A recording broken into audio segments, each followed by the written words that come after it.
Hello students, now let us see the transient analysis for first order RC circuits and RL circuits. Okay, so here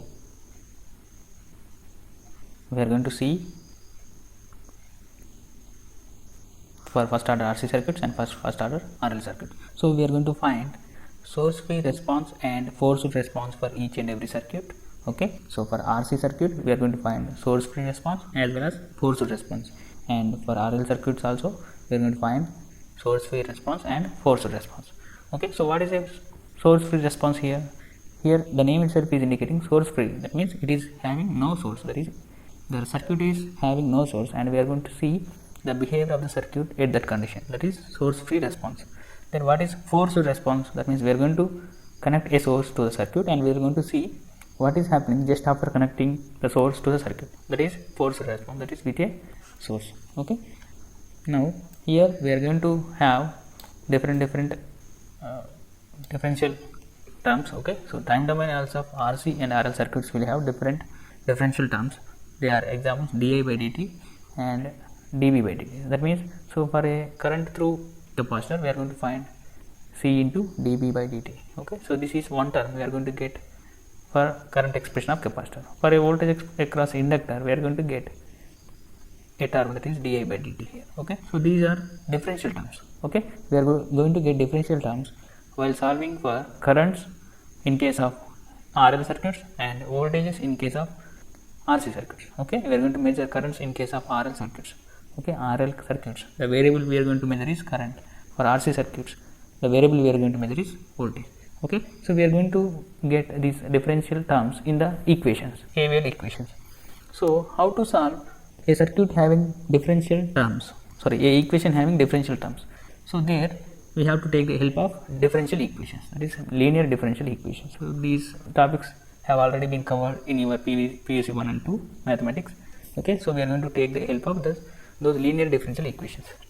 So here we are mainly having two types of differential equations for our circuits. So they are non-homogeneous linear differential equations. Okay, so here the equation mentioned here is a non-homogeneous linear differential equation, that is dy by dx plus p into y equal to q is a format to understand the equation is in a non-homogeneous linear differential equation. So any equation having this type of format will be considered as non-homogeneous linear differential equation, and we are going to solve the equation using the solution for this linear differential equation. Okay, and the second one we are going to have here is homogeneous linear differential equation, that is simply we are going to make q equal to 0 here. Okay, that is dy by dx plus py equal to 0. So if you understand here only you can understand homogeneous linear differential equations will come for source free circuits. Okay, here q is nothing but source. Okay, source free circuit will have linear differential equation. There is no source, so you are going to place in place of q you are going to place a 0. Okay, so here for non-homogeneous linear equations where do we get here? This is forced response. So for forced response we are going to get non-homogeneous linear differential equation. Okay, for forced response we are going to get non-homogeneous linear differential equations, and we are going to follow the steps to solve that respect to linear differential equation. Okay, so what is the solution for this linear differential equation? Okay, here we have two types of solution actually. So solution for a linear differential equation is as follows, that is called general solution. The solution for linear differential equation is called general solution, and it consists of two terms. One is complementary function and the second term is particular integral. Okay, so using mathematics in our circuits is very simple, and it can be understood in a clear way. I mean to say is, so by finding complementary function we are going to find the transient response of the system. Okay, so we did learn these mathematics without knowing its application. Now we are going to see the application of these mathematics to our circuits. Okay, so how can we clearly understand the circuits using these mathematics will be explained here. Okay, so you can understand it betterly when we go further. Okay, so here complementary function is one of the solutions of our linear differential equation. So this complementary function will give the transient response of that particular circuit, and the particular integral will give the steady state response of that particular circuit. Okay, so general solution is having two terms. First one is complementary function, second one is particular integral. Okay, so how can you find complementary function and particular integral? So generally complementary function equal to, here a is a constant, here a is constant. We are going to use initial conditions to find a here. Okay, that you will understand later. Okay, so to find complementary function, we are going to write the expression a into e power minus px, where p is given in this expression, dy by dx plus py equal to q. So these are the variables here. Okay, so here a into e power, p is mentioned here, p minus p into x is the parameter, and here particular integral can be calculated by e power minus px integral q into e power px dx. So these things will be understood clearly in the further of this class. Okay, so let us see. Here complementary function is transient response of the circuit. I have already told you transient response of the circuit will be given by complementary function, that is at t is equal to 0 minus or 0 plus is nothing but transients, right? So we have already discussed in the previous class. And similarly particular integral describes the steady state response of the circuit, that is at t is equal to infinity, what is the behavior of the circuit will be understood by particular integration. Okay, so far we have done so many examples on circuits. So that is based on steady state condition of the circuit, that is we have considered particular integration and we have solved the network. Okay, so this is very familiar to you, but I am introducing this term. Okay, so now let us try to understand the source free response of RC circuit. Okay, we are going to find the source free response of RC circuit. So here we have a circuit connected with resistors and one resistor and one capacitor. Okay, this is R and C. Okay, so here we have a switch S and we have two positions for switch, that is 1 and 2. Okay, if switch is connected to 1, so this is connected, the R and C circuit are connected to voltage source. If the switch is connected to position 2, so R and C are disconnected from the voltage source. Okay, now let us assume that switch S is closed at position 1 for very long time. Okay, so I have told you very long time means t tends to infinite, that is till the circuit is achieved steady state. Okay, now the circuit is in steady state and there will be a voltage across this capacitor here because it is in steady state, that is let us assume it as Vc. Okay, so let us assume Vc is voltage across our capacitor. Okay, because it is in steady state there will be voltage across its terminals. Okay, steady state. Okay, we know that capacitor stores some charge, right? So that is what is here potential. Now what I am going to do is I am going to change the switch position.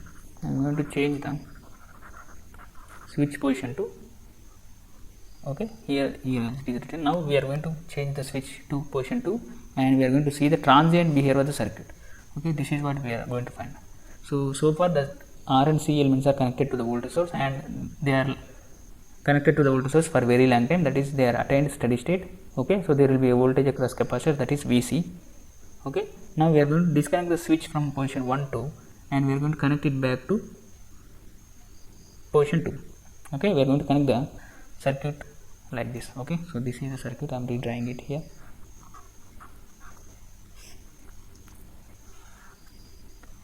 So this is the circuit,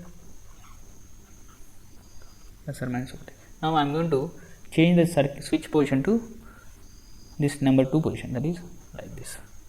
This is number 2 position of the switch. Now how can you understand this? Here this was voltage across this capacitor. So this is just before switch is turned on, that is t is equal to 0 minus and here t is equal to 0 plus. Okay, here t at t is equal to 0 minus instance, switch is at position 1. At t is equal to 0 plus instance, switch is at position 2. Okay, so 0 minus and 0 plus are very 0 minus and 0 plus are having a time gap between them in the order of microseconds. Okay, so I am going to change the circuit. I have changed the switch position to second position. Now we are going to see what is happening across this capacitor. So that is nothing but transient behavior of the capacitor, right? Now let us see here. So here we need to write the expressions for voltage across capacitor and before and after switching on the switch. Okay, so voltage across capacitor 0 at 0 minus condition, that is it is position 1 is voltage VC. Okay, now what is the voltage across capacitor? Just after changing the switch position to number 2, that is also VC, because we know that capacitor doesn't allow sudden changes in voltage. Okay, because capacitor doesn't allow sudden changes in voltage, so the voltage will be same across capacitor even after we switch off the voltage source. Okay, so capacitor doesn't allow voltage sudden changes in voltage. Okay, so I hope you understand. So the voltage across capacitor has not changed even we disconnected the voltage source. So this is the idea. Now let us proceed further. Now I am redrawing this circuit again. Okay, so that will become like this. Here we have a resistor and we have a capacitor, and there is a short circuit across both of them. So here we have a resistor, we have a capacitor. The voltage across this capacitor is plus or minus VC here. Okay, now let us say IC is current flowing through that circuit, IC. Okay, so let us say IC is current flowing. So we are here to find the transient behavior of the circuit, so that is to be remembered. Okay, current flowing through the circuit. Okay, so let us try to write KVL in the expression, KVL in the circuit. Okay, so what is KVL? You can write it, right? So the current direction is this one, so that will be IC into R plus VC should be equal to 0. So this is what we have in the circuit. Okay, so what is IC here? You already know current through a capacitor is nothing but C into dV by dt. So here we have a term, that is differential term. Okay, here we got a differential term here. Now let us assume this as equation 1 and this as equation 2. Okay, so I am going to substitute this equation 2, that is value of capacitor current, in equation 1. Okay, I am substituting equation 2 in equation 1. Okay, so our ultimate goal is to find voltage here, voltage across capacitor. So what is the voltage behavior in the transient? That is our ultimate goal. Okay, so we have to find voltage across capacitor. Okay, we have to solve for this variable VC. Okay, that is to be remembered. Okay, now I am substituting equation 2 in equation 1. So here in place of R, that is R, so IC will be replaced with C into dV by dt plus VC should be equal to 0. So if you rearrange this equation, that is RC into dV by dt plus VC should be equal to 0. Okay, so I am writing here. So I am going to take this RC to the other side, that will be dV by dt plus 1 by RC into VC should be equal to 0. Here dV by dt is nothing but dVC, right? Voltage across this capacitor, dVC by dt. Okay, now we got a expression, that is 3. So if you clearly observe this, so this expression equation 3 is similar to our homogeneous linear differential equation, that is dy by dx plus p into y should be equal to 0. So this is our linear differential equation, homogeneous linear differential equation. This is our homogeneous linear differential equation only. Okay, equation 3 is similar to homogeneous linear differential equation. So we can use the same steps to solve equation 3 that are used for homogeneous linear differential equation. Okay, I hope you understand. We can use the same steps that are used to find the answer for y in the homogeneous linear differential equation here. So here the variable is y. So here the answer will be for y. Okay, so here we are going to use same steps that are used to solve for y here in the equation 3 to solve for VC. So clearly understand. So we are going to find VC here. For that we are going to use linear differential equation. Okay, so how can you find y here in linear differential equation? That is important. Okay, so here we have linear differential equation. So y is to be found, it has two functions, complementary function plus particular integration actually.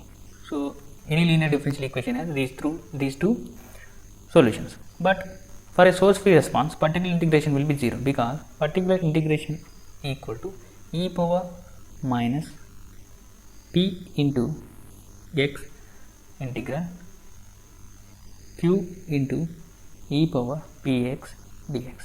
So here what is the value of q here in this equation?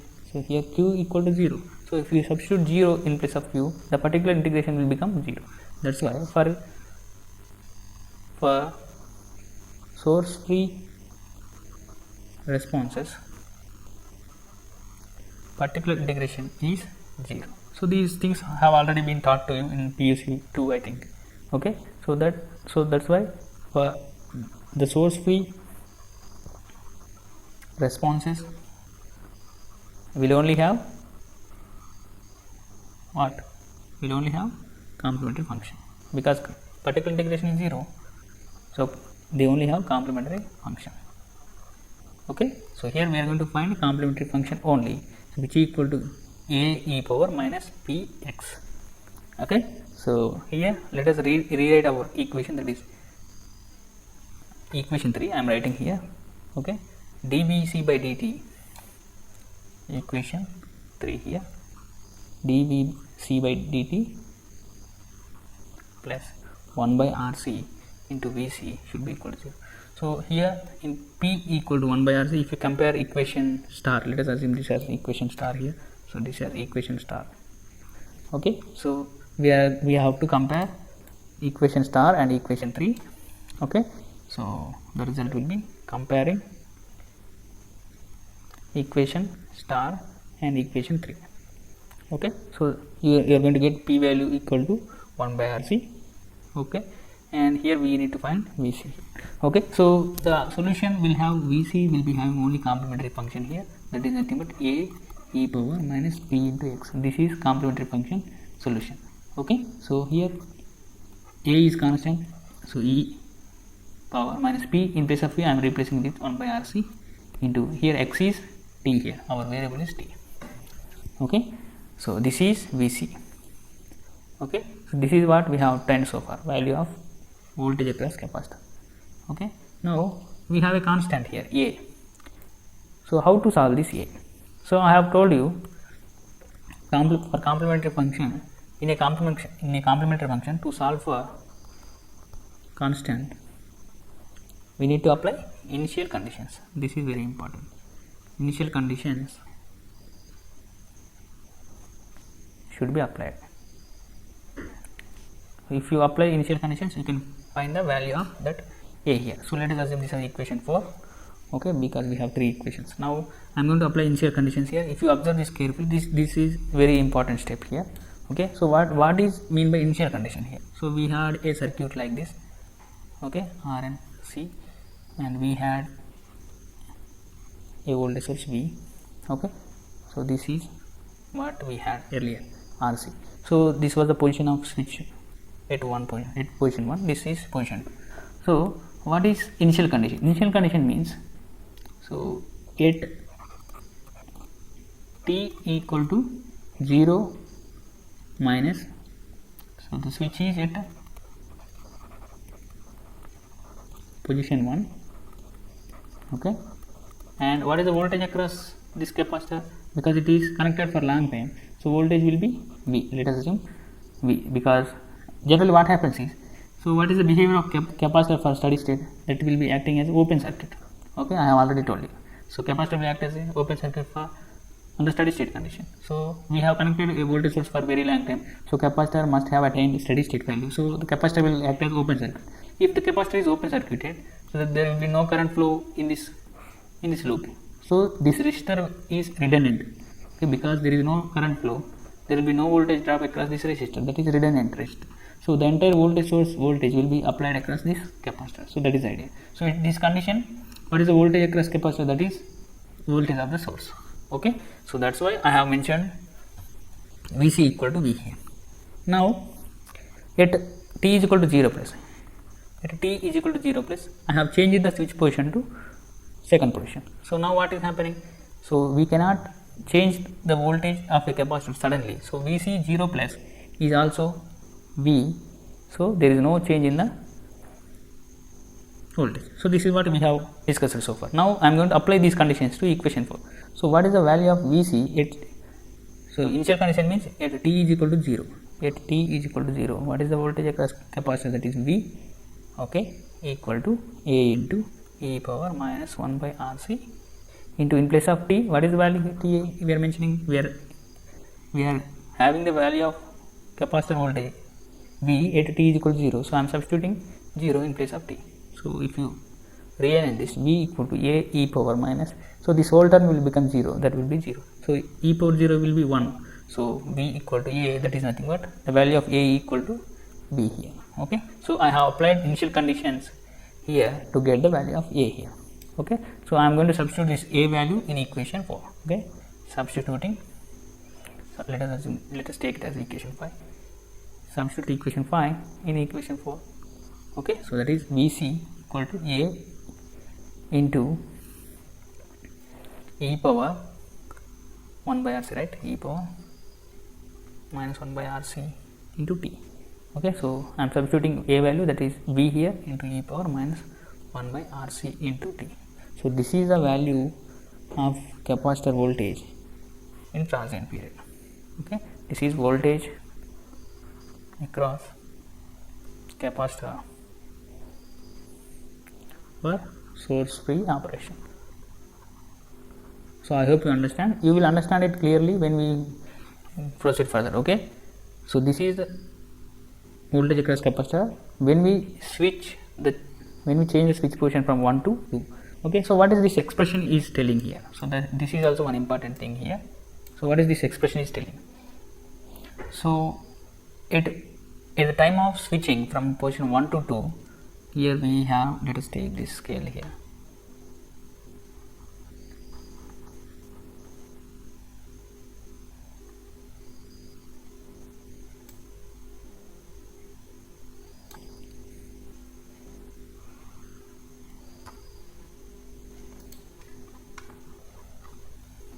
So now look at here. So when we change the switch position from 1 to 2, so what is the voltage across capacitor? Vc voltage equal to V volts. So here we are discussing about source free operation. So when we change the switch position from 1 to 2, the source is disconnected from the RC circuit, and capacitor will be acting as a source now, and it will try to start flowing current in the circuit, and this current will go through the resistor, and the voltage across this capacitor will be dissipated across this resistor. Okay. So that means what is the voltage? Let us assume 5 volts is available across that resistor, that capacitor. So that 5 volts will be supplying current through RC circuit, and that current will flow through the resistor, and that resistor will dissipate the voltage across that capacitor. Okay. Because capacitor won't last for very much time. It will be, the voltage across capacitor will be dissipated across that resistor only. Okay. Because it is not an independent source, the voltage across capacitor will be decreased as time is progressing. So that is the equation here. Let us assume this is equation 6 is saying. Okay. So if you observe this, equation 6 is having a voltage V value and e power exponential of negative power. Negative power, exponential negative means that is decreasing exponential. You can see that is reducing exponential. Okay. So initially when we switch the position of switch from 1 to 2, so the voltage across capacitor is V here, V volts.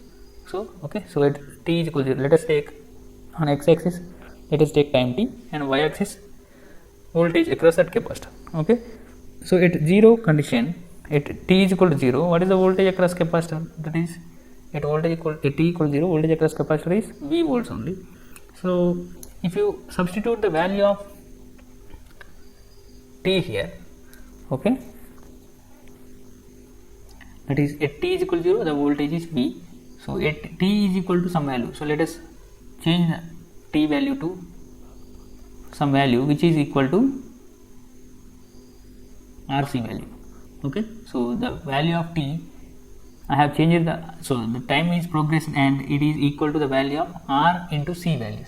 So this is nothing but a special condition. So this condition is called time constant condition. Okay. So at t is equal to 0, the value of capacitor voltage is V, now the time is progressed and its value is equal to value of r into c values, that is time constant t. Here tau is called time constant. Okay, so whenever the time reaches to the value of r and c components, r into c value, so the value of this depreciation will be equal to 0.37 percentage of voltage. Okay, so whenever time reaches to time constant, okay, so the value of voltage has been reached to 37 percentage of its original value, its actual value. Okay, what I mean to say is, so if the value of time is reached to value of r into c, so the voltage value across capacitor in this exponentially decaying condition will be equal to 37 percentage of its maximum. Let us assume at this point, okay, so time t is equal to tau. Okay, so at this point of time the value of voltage will be equal to 37 percentage of this voltage.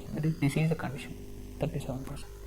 Actually this is linearly decaying, right, because it is exponentially decaying here like this. So at this position, at this point of time, at t equal to rc value, okay, the voltage value is 37 percentage of maximum value.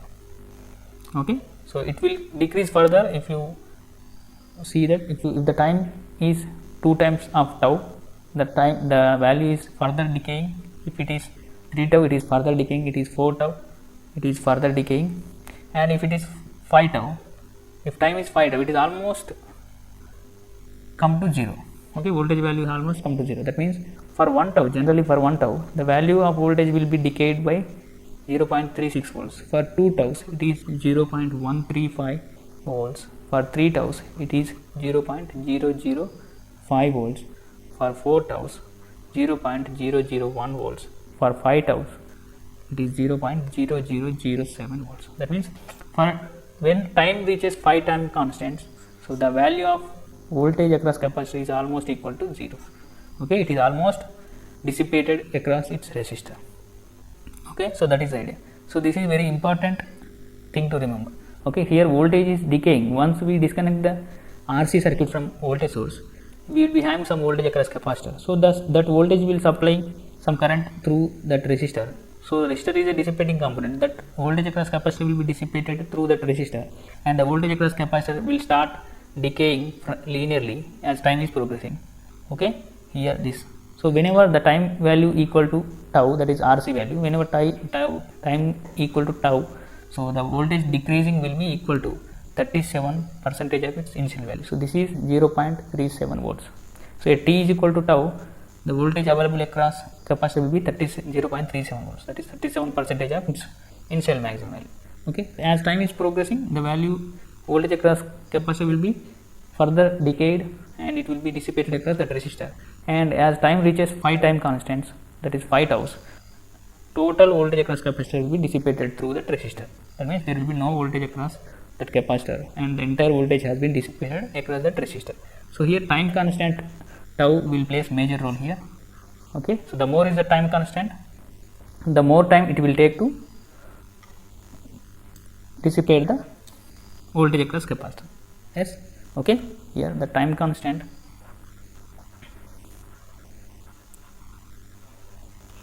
tau, which equal to RC in case of RC circuits.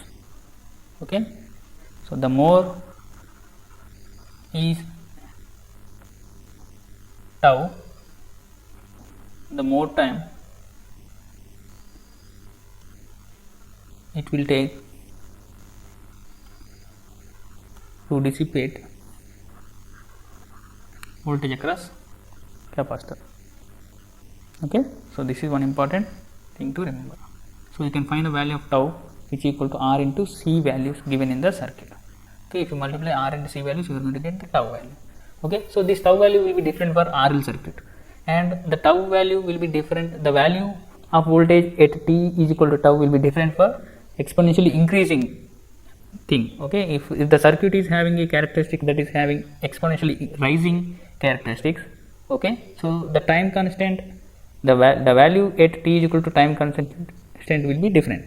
that we will be discussing in next class. Okay, so I hope you understand this concept, and if you have any doubts, you will be understanding it clearly in the next class. Okay, so up to now, just sit back and relax. Okay, thank you.